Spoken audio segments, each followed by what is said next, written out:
Welcome to Bankole Nation. I'm your host, Bankole Thompson, and thank you so much for joining us this week. Coming up on this week's episode, we're discussing media scrutiny of the 2025 Detroit mayor's race. Why is the media so biased against Reverend Solomon Kinloch, the senior pastor of Triumph Church, one of two candidates vying for the mayorship of Detroit?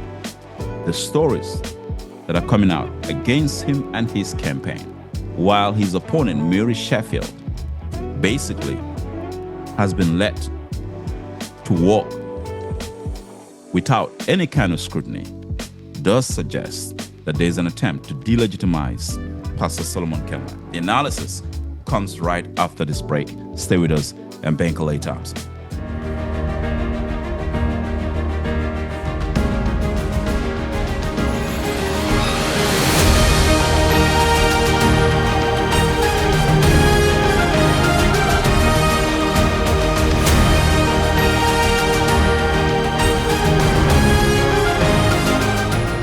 Welcome to Bankole's Nation. I'm your host, Bankole Thompson, and thank you so much for joining us on our weekly podcast. Of course, the examination of the ongoing race for the mayorship of Detroit. Mary Sheffield, the president of the Detroit City Council, and Solomon Kinloch, the senior pastor of Triumph Church, are vying to become the next leader of the city of Detroit. They're the two candidates who are vying in the general election. But so far, what we have seen, and of course, many of you will agree with me, if you just want to be intellectually honest, it looks as if, doesn't even look like as if, the media is playing favorites here. The media in Detroit is playing favorites. The scrutiny and the examination of the mayorship of Detroit, the race for the mayorship of Detroit, that scrutiny and examination has only one candidate has been subjected to that level of scrutiny, and that is Reverend Solomon Kinloch. His campaign has come under unbelievable scrutiny. The media has yet to scrutinize Mary Sheffield's campaign, and she's been on council for more than a decade. They've yet to scrutinize. She has a record. Mary Sheffield has a record. Solomon Kinloch, of course, should be scrutinized. Anybody who's running to be the top leader of the city should be scrutinized. But it looks as if right now, only one candidate getting the scrutiny, and that is Reverend Solomon Kinloch. The media has basically ignored the Sheffield campaign. There's been no critical examination of the Sheffield campaign or the candidate Sheffield herself. And as someone who has been in this business for a long time, I've had a front row seat in this town. I've said that in a previous episode. I've talked about it. I wrote a book in 2006 on this very subject of media bias. That's 19 years ago when I wrote that book of media bias. And it's manifesting itself in the 2025 Detroit mayor's race.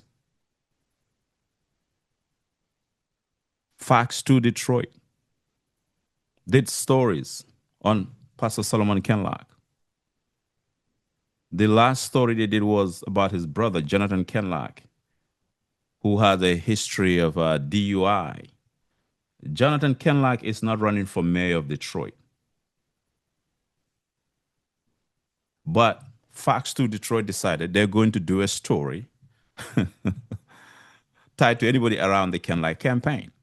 They've not done the same thing for Mary Sheffield's campaign. Fox 2 Detroit has not done that. Think about it. And when I saw the story, I said, what has this got to do with Pastor Kinloch? He's not the one running for mayor. Jonathan Kinloch would not be on the ballot in November to say he's running for mayor. It's his brother, Solomon Kinloch. That's going to be on the ballot. But of course, that was aside. That was coming after they did another story on Kinloch. And there's been no scrutiny of Mary Sheffield and her campaign. You ask yourself why. It's called media bias. They've decided we're going to give one candidate a free pass, and this other candidate, we're going to subject him to more scrutiny. This week I read a story in the Metro Times about Triumph Church owing water bill. I read the entire story. They're on a payment plan with the city, affordability plan. But when you look at, and I know the history of commercial buildings and major organizations owing water bills. I can tell you that history. I know that history very, very well. And as someone who has been very vocal on the issues of economic justice, I know that story very well. But what we are seeing is a persistent bias against Solomon Kinloch and giving Mary Sheffield, who has been on that council for 12 years, a free pass. It's as if the media is acting as if they're the shadow campaign manager for the Sheffield campaign. I mean, the Sheffield campaign don't need a media director. They already got one in the media. And that's what you see. That's what is taking place. And that's unfortunate. Both candidates should be held accountable. Both candidates should be subjected to the same level of scrutiny. Well, you can say, well, Bankole, we can find. No, you know how to find stories. I'm a veteran in this business. Yeah. I told you my first book was on media bias, written 19 years ago. If I ask most of these reporters where were they 19 years ago, they'll tell you they just got started in the business 19 years ago was when my first book, Ignoring the Underprivileged, was published and was used by Professor Charles Simmons at Eastern Michigan University as required reading.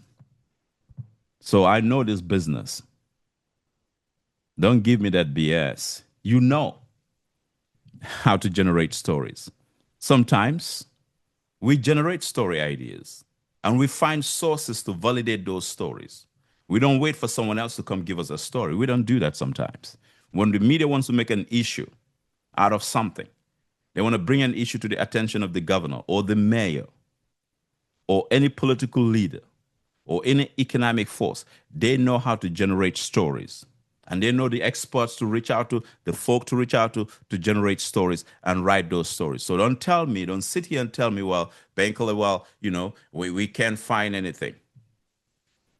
I'm just asking for fair play in the interest of fair and balanced reporting. Don't subject only Solomon Kinloch to media scrutiny and leave his opponent to walk away, which is what the media is doing. That's classic media bias, and that's part of the reason why many people have lost faith in what we do. A lot of people have lost faith in what we do because they see the blatant bias. They see the blatant bias. And when you flash back, they see how the media treated Mike Duggan with kid gloves and look the other way on a number of things relating to Mayor Mike Duggan. The Make Your Date scandal. You show me one black male mayor that would have gotten away with the Make Your Date scandal after it blew up and got reelected with Make Your Date scandal. I doubt that. Because you know why?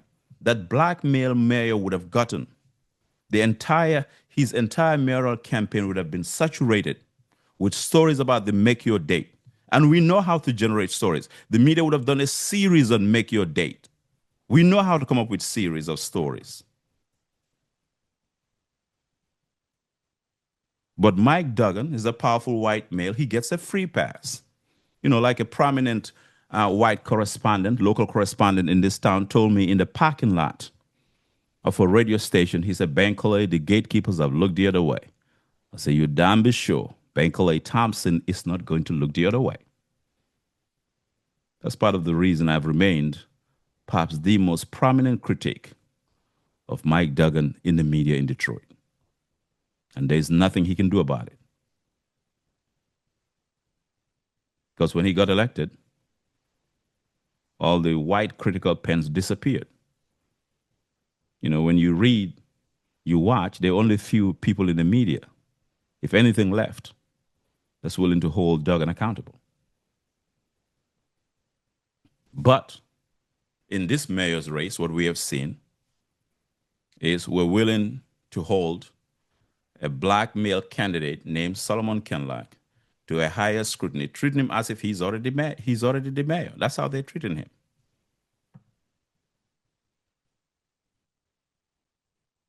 That's what they're doing. Subject him to harsh, unfair coverage because you know why? It is not balanced because you're not doing the same thing to the opponent. I mean, you tell me you can find people connected to the Sheffield campaign that you can report on, just like you reported on Jonathan Kinloch, the brother of Reverend Kinloch who's running for mayor. What has Pastor Kinloch got to do with his brother getting pulled over DUI? What has got to do with him running for mayor? So you tell me you can't find anybody connected to the Sheffield campaign who has a past? You know, this level of unfairness, this level of persistent media bias, it's not only uncalled for, but it further exposes the media as an institution that has failed the public good. And that's coming from an authority on the media, Bankole Thompson. It exposes the media as an institution that has failed the public good. You know, because our job is to give, in reporting, give a balanced perspective. From the primary to the general election, the only mayoral candidate who has faced scrutiny than all of the other candidates is Reverend Solomon Kinloch. He's been the only mayoral candidate that has faced more media scrutiny than any of the candidates. You would think Solomon Kinloch was the only one running for mayor. Yes. And that's what we've seen. This week, the story came out. The Detroit News is reporting it, the census report. Detroit is now the largest poverty city in the nation for a city that has more than 500,000 people. As of 2024 census report, Detroit's poverty rate is 34.5%. From the 2024 census report. That means that Mayor Duggan's legacy is not only complicated, but basically it puts a big question mark on Mike Duggan's legacy because he wants to ride out here on a white horse. No, you can't ride out of Detroit on a white horse to run for governor. The census report says Detroit is now the highest poverty-stricken city when it comes to cities that have 500,000 people or more. That means Mike Duggan is leaving office. Hear me now, is leaving office.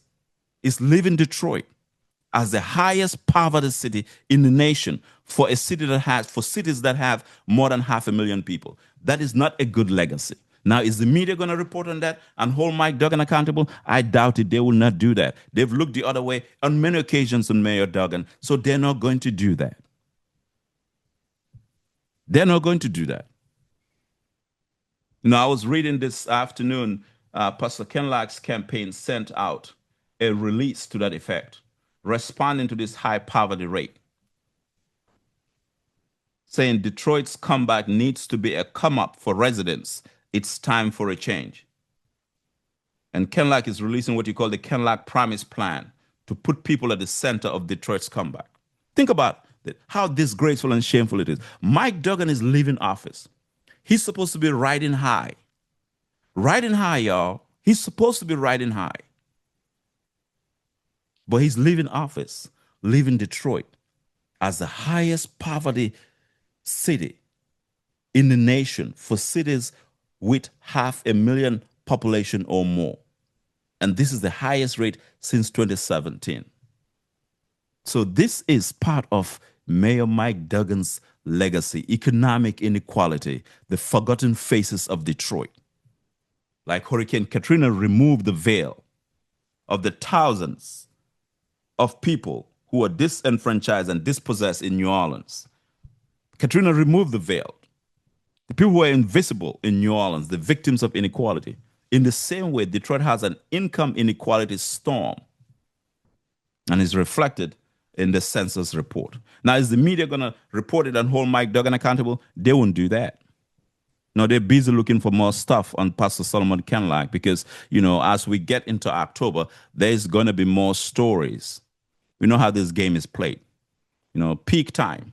As we get into October, there's going to be more negative stories about Pastor Kinloch and no stories, no critical stories about the Sheffield campaign. So the media itself is positioning itself. They're telling us that they are basically almost the shadow campaign managers for the Sheffield campaign.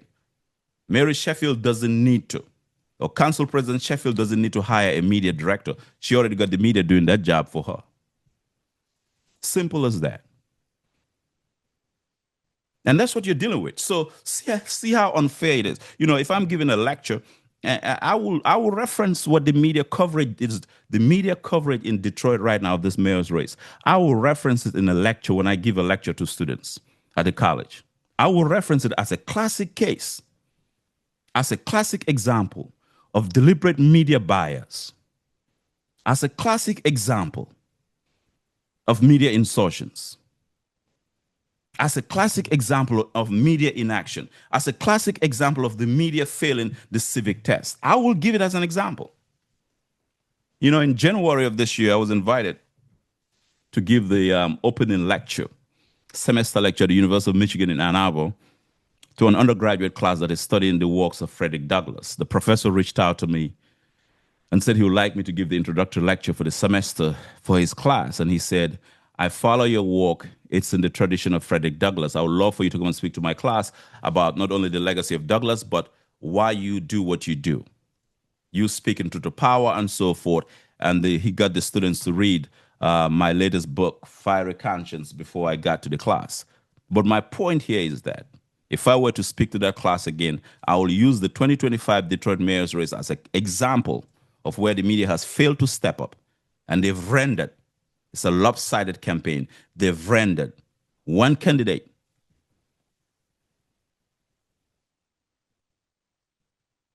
as expendable. And they've treated the other candidate, Mary Sheffield, as a sacred cow, like she's untouchable. One candidate is expendable, Solomon Kinloch. The other candidate is sacred cow.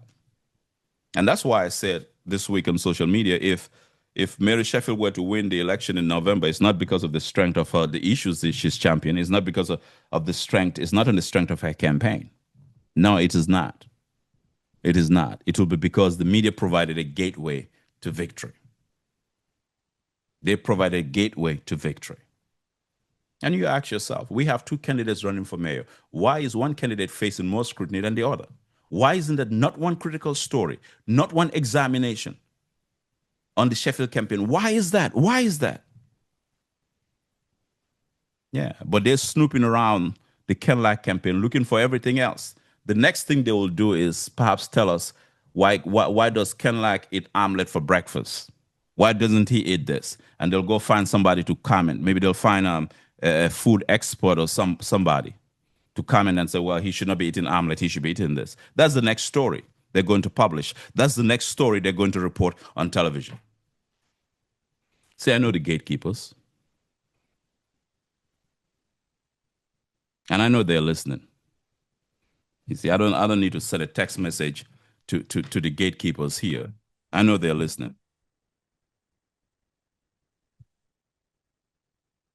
Fairness allows the public to trust what we do.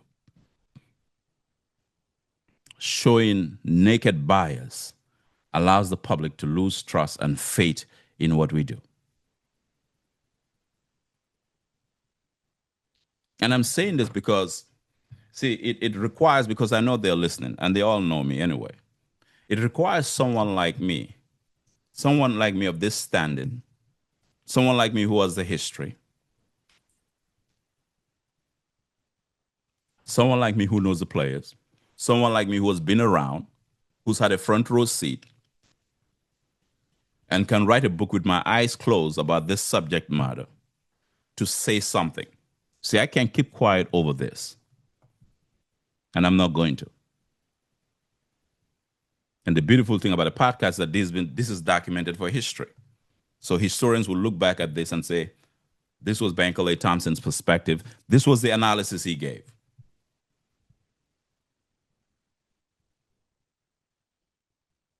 There's so many issues. in this mayor's race. I've talked about a universal basic income, which Dr. King talked about in his final book, Where Do We Go From Here? A universal basic income. That should be part of the mayor's race. Poverty. Detroit is now leads the nation. It's an unflattering distinction. It's an unflattering distinction. It is a consequential distinction. Detroit now leads the nation. For cities that have a population of more than 500,000 people, Detroit leads the nation in poverty. That is a disgrace. That's what the late Councilwoman Joan Watson will say. My. That is a disgrace. And that needs to be talked about. But the media is not going to talk about that. They're going to talk about what Pastor Kinloch is doing, not what his opponent, Mary Sheffield, is doing. Like I said, the next story would be, what does he eat for breakfast? Why does he like omelet? Why does he like this? Yeah. Because I know as we head into October, there'll be more stories to be written. We have a responsibility to uphold the integrity of the noble profession of the Fourth Estate. Some folks said, well, Bankole, I hear what you're saying, but it's no longer a Fourth Estate, it's a fifth column with all the stuff that we're seeing. It's very clear. You know, I'm a big defender of a free and independent press. I am a big defender of a free and independent press. But I'm certainly not going to defend a biased and a prejudiced press. I'm not going to do that. I'm a big defender of a free and independent press. I remember when the mayor's office attacked Metro Times. Metro Times they were looking to move somewhere. And the mayor's office, Mike Duggan's office, attacked them. Mike Duggan is not a friend to the media, y'all. He's not a friend to the media. And I bet you this, if he was a black mayor attacking the media like that, they would have roasted him. They would have grilled and roasted him. Mike Duggan has never been a friend to the media because Mike Duggan likes to control. He bristles at the idea of two Detroits. He likes to control. You know, that's why when he bristles, he gets upset when people like us criticize him. But I remember when Mike Duggan's office came out against Metro Times, I took a public stance. I told the mayor's office, back off. Back off. And they backed off. You can't do that. I believe in a free and independent press. What I do not support is a biased and prejudiced press. I believe in a free and independent press. And I like the Metro Times. You know, I came out vociferously in defense of the Metro Times when the mayor's office tried to run a campaign against them. In fact, the Metro Times sent me a thank you note signed by all the staff members thanking me for standing for them. But the larger point here is I believe in a free and independent press. But that doesn't take away from my critique of biased media coverage in the 2025 Detroit mayor's race. A biased, inherently biased media coverage of a 2025 Detroit mayor's race, where the media is projecting one candidate as untoward, Solomon Kinloch, making him look as if, the man has no standing. And I know what some of these stories are meant to do. You understand? So you gotta understand, see, I'm a black man, so I understand the nexus between race and media. You see, you got to understand that. And perhaps there is nobody in the media who's more qualified, in the Detroit media, who's more qualified to delve into the question of race and the media than Bankole Thompson. When you look at my book, latest book, Fiery Conscience, there's a lot in there about race and the media. So I know the game that is being played here. The stories that are coming out on Kinloch is meant, the end goal, whether it is intended or not, the end goal here is to try to delegitimize him, to present him as someone who is unworthy of the office of mayor, as someone who is even unworthy of public office. For a man that has built a consequential spiritual edifice, the largest church in Michigan, one of the largest black churches in the nation. Let's flip it. Let's look at the race question here. I'm going to recommend that some of these folks in the media read this book by James Cone, one of the greatest theologians of the 20th century, The Cross and the Lynching Tree. The Cross and the Lynching Tree. Let them go read James Cone. Read this book. You ask yourself the question, are they trying to lynch Pastor Solomon Kinloch? Is that what is going on? Is the media trying to lynch Pastor Solomon Kinloch? Read James Cone, The Cross and the Lynching Tree. My point here is this, and let's be real. I know how the game is played. Pastor Solomon Kinloch, what he has done. You know, he was awarded by the Detroit News as Michiganian of the Year. That aside, there are a lot of things that Triumph Church has done as a church that believes in social action, as a church that believes in enriching the community. Let me tell you this. If Pastor Solomon Kinloch was a white man, given how he has built Triumph, every media gatekeeper in this town will be treating him with deference. I know how the game is played. Some of them would have actually called him the Franklin Graham of Detroit.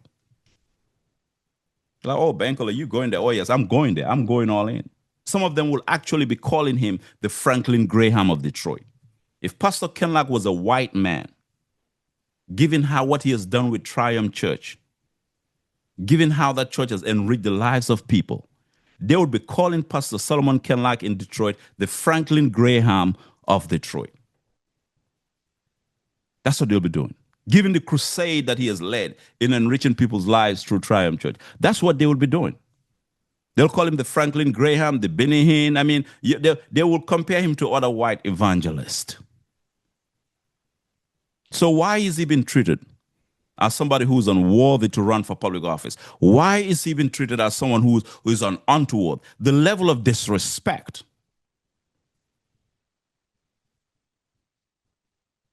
that is being demonstrated to this brother, to this black man. Well, you know, I think it was Muhammad Ali or somebody said it about black folk, that it doesn't matter how high we rise, we're still considered the NIGGA. It doesn't matter how high we rise, there are folk who still see us as an NIGGA. Yes. It doesn't matter how far we rise. And sometimes, you know, I've had to remind people.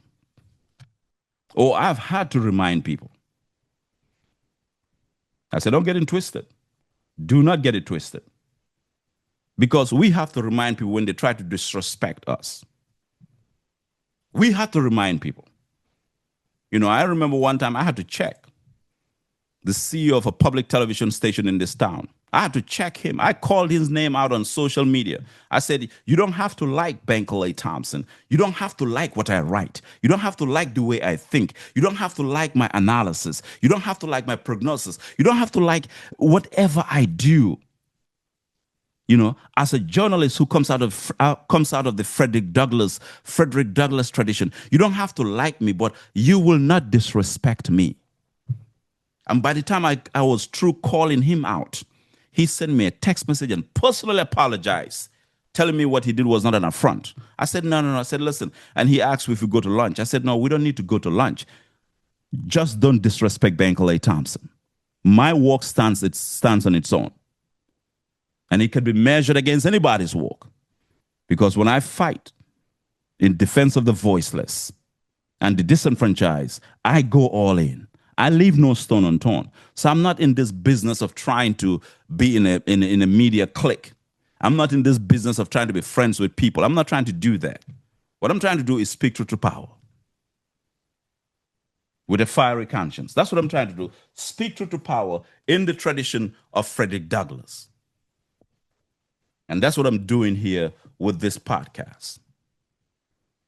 If Pastor Solomon Kinloch, one of the two mayoral candidates running for mayor of Detroit, if he were a white man, he would not be subjected to this level of unbelievable and biased media scrutiny. He would not be. They'll approach it differently. Because I know how the game is played. I know how the stories are set. I can give a whole day lecture on that. I said that if I have time, I'll write a trilogy on media psychology, manipulation, and the racial caste system in the press.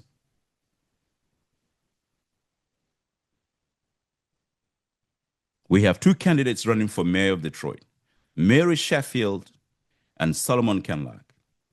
And they're acting like Kinloch is the only one running. He's the only one catching media fire. There's no media fire for Mary Sheffield.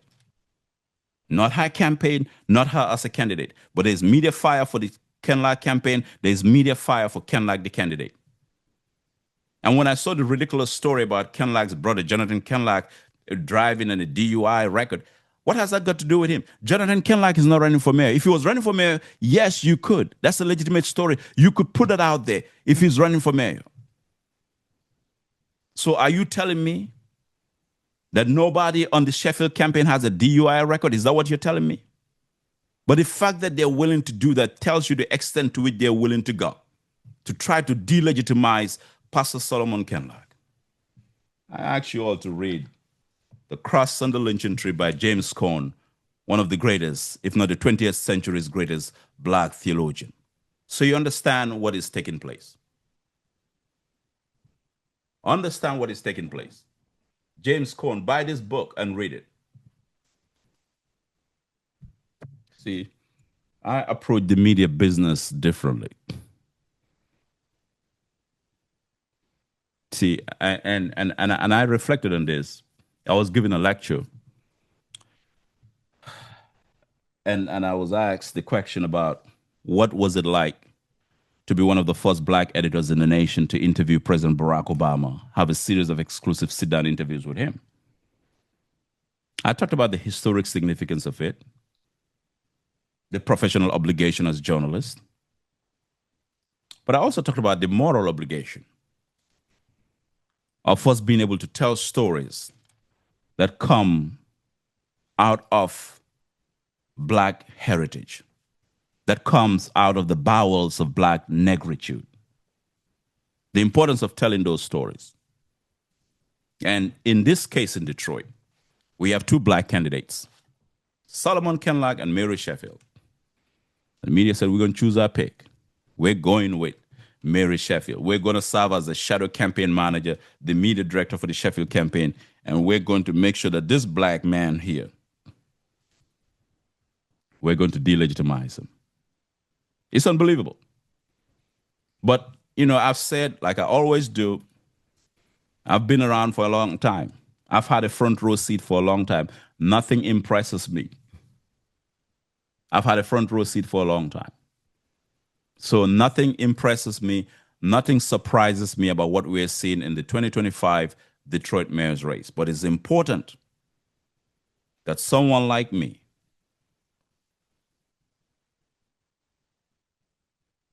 it is important for someone like me to come out and say what needs to be said.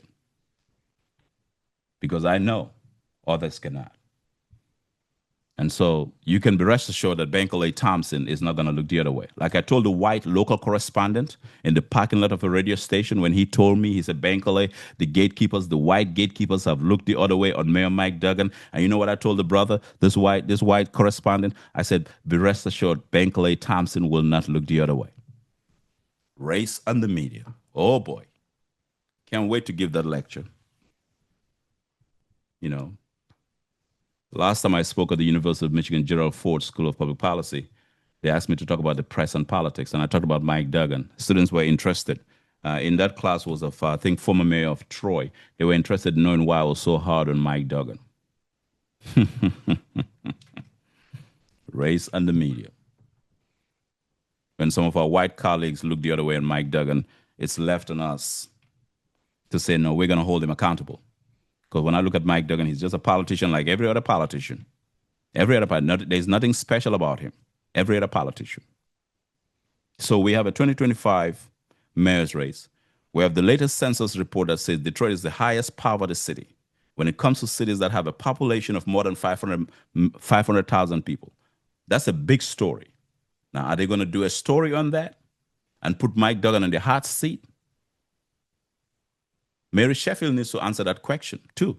because she's been on council for 12 years, right? Right? So she needs to answer the question, what has she done to reduce poverty? What has Mary Sheffield done to reduce poverty? No, they're not going to do that. They're busy snooping around looking for what else can they report about Pastor Kinloch. And you ask yourself, is this the same typical angle they use towards black men? Mm-hmm. Let me go back to my assertion. If Pastor Kinloch was a white man, given what he has done with Triumph Church, these folk who are trying to subject him to this level of unbelievable scrutiny while letting his opponent walk away, these folk will be trying to compare him to Franklin Graham, Benny Hinn, or any of these noted white evangelists. That's what they will do. I know how they do this stuff.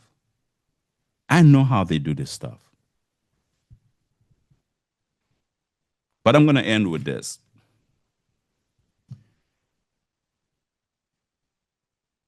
I'm going to end with let me end with what I wrote in the preface to my book, Fiery Conscience.